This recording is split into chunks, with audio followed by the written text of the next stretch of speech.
Selamat pagi, salam sejahtera bagi Bapak dan Ibu jemaat. Kita berdoa. Tuhan, terima kasih kembali pagi yang indah ini kami akan memahami kebenaran firman-Mu. Terberkatilah kami untuk memahami firman-Mu ini, karena Tuhan akan menolong memberkati kami untuk memahami dan memaknai. Terima kasih Allah, dalam kasih Kristus kami pinta. Amin. Saudara-saudara, saya memilih 1 Raja-Raja 17, pasal 17, ayat 1 sampai 6 sebagai bahan perenungan refresh pagi ini dengan judul kita Pemeliharaannya Ajaib. Pemeliharaannya Ajaib. 1 Raja-Raja pasal 17. Elia di tepi sungai Kerit. Lalu berkatalah Elia orang Tisbe dari Tisbe Gilead kepada Ahab, demi Tuhan yang hidup, Allah Israel yang kulayani, sesungguhnya tidak akan ada embun atau hujan pada tahun-tahun ini, kecuali kalau ku katakan. Kemudian datanglah firman Tuhan kepadanya, pergilah dari sini, berjalanlah ke timur, dan bersembunyilah di tepi sungai Kerit di sebelah timur sungai Yordan. Engkau dapat minum dari sungai itu, dan burung-burung gagak telah kuperintahkan untuk memberi makan engkau di sana. Lalu ia pergi dan melakukan seperti firman Tuhan. Ia pergi dan diam di tepi sungai Kerit di sebelah timur sungai Yordan. Pada waktu pagi dan petang, burung-burung gagak membawa roti dan daging kepadanya, dan ia minum dari sungai itu. Pemeliharaan yang ajaib, pemeliharaannya ajaib, itu judul refresh kita. Saudara-saudara, ayatnya yang ke-6 dari 1 Raja-Raja 17 berkata, pada waktu pagi dan petang, burung-burung gagak membawa roti dan daging kepadanya, dan ia minum dari sungai itu. Ini sebuah kesaksian dari seorang yang bernama Joan Ressel. Joan Ressel dan suaminya adalah seorang pengusaha restoran drive-thru, atau restoran yang kita sambil dari mobil bisa memesan dan membeli. Ketika satu saat terjadi cuaca yang sangat ekstrim di Amerika, membuat Joan dan suaminya berpikir, usaha kita pasti akan bangkrut karena pengeluaran yang terlalu besar sedang pemasukan sangat kecil.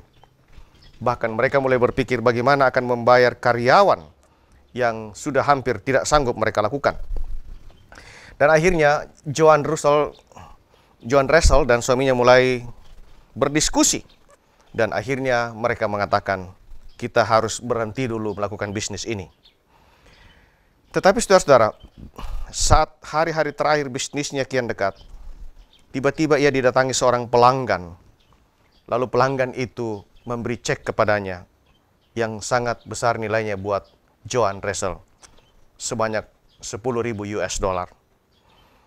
Ressel seperti tidak percaya dan sangat terharu.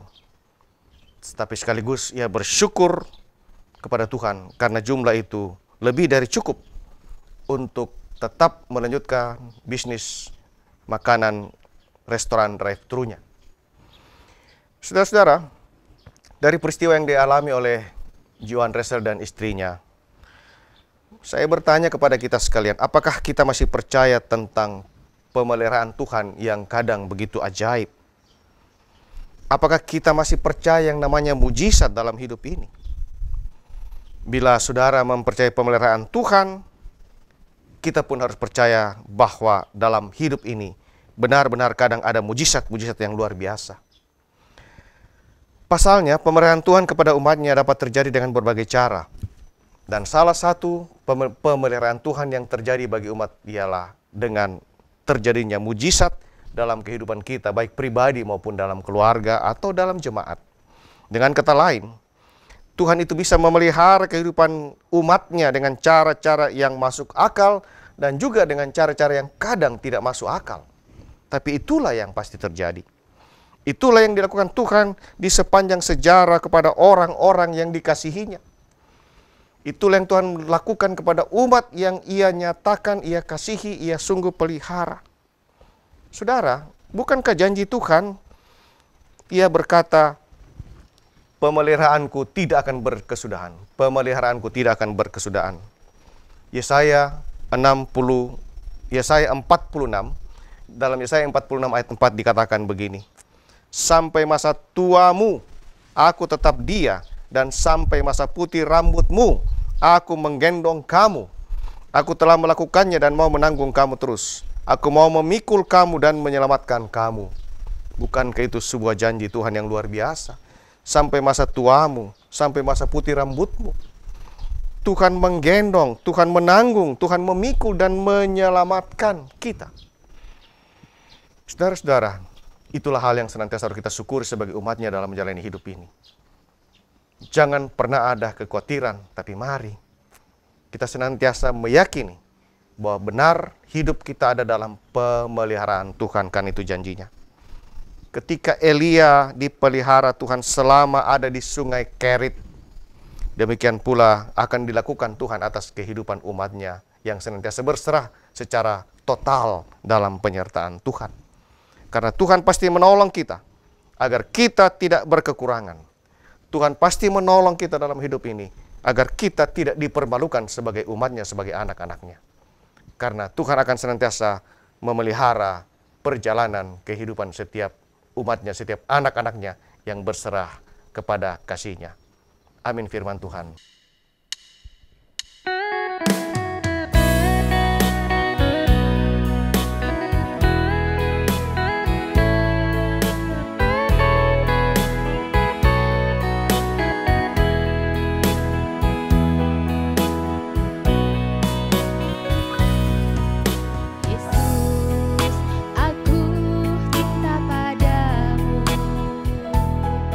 Hidupku ada dalam tangan-Mu.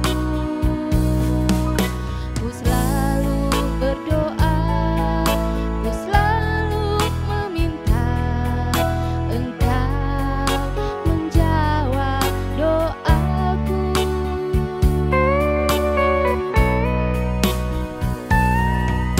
Yesus, ku agungkan nama-Mu.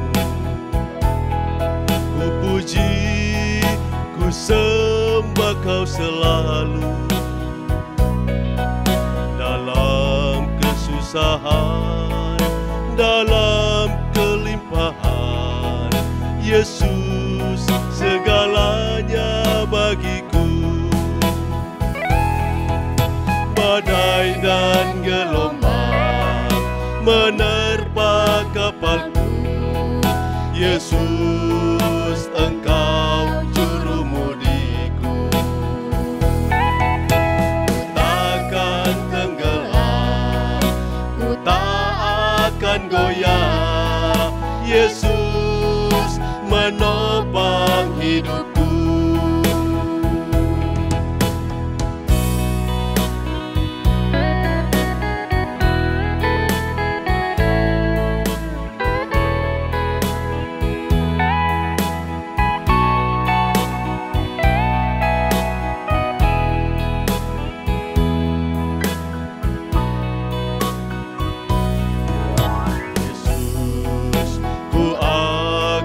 Nama-Mu,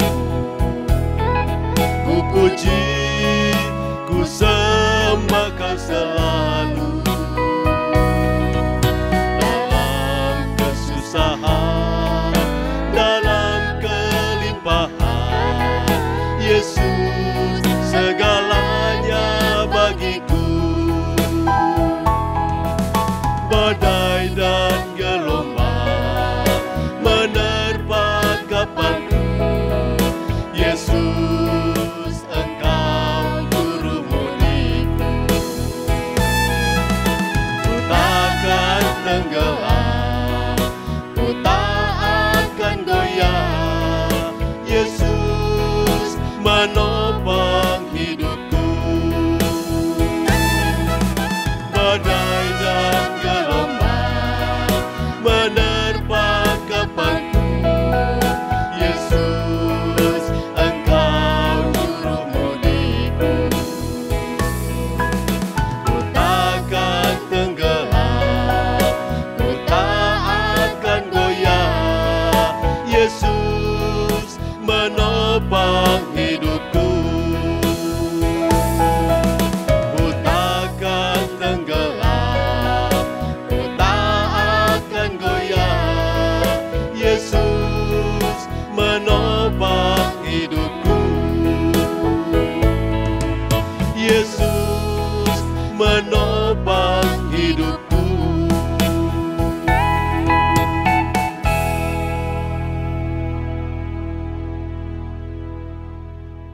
Kita berdoa.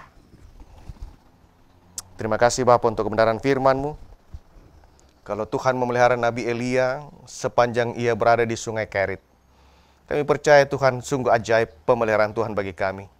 Sungguh ajaib apa yang Tuhan nyatakan kepada umat-Mu, kepada jemaat-Mu, karena Tuhan akan senantiasa memelihara kehidupan kami. Terima kasih untuk pemeliharaan kasih-Mu ya Allah bagi kehidupan kami jemaat-Mu. Kami bersyukur di dalam kuasa kasih Yesus Kristus. Amin.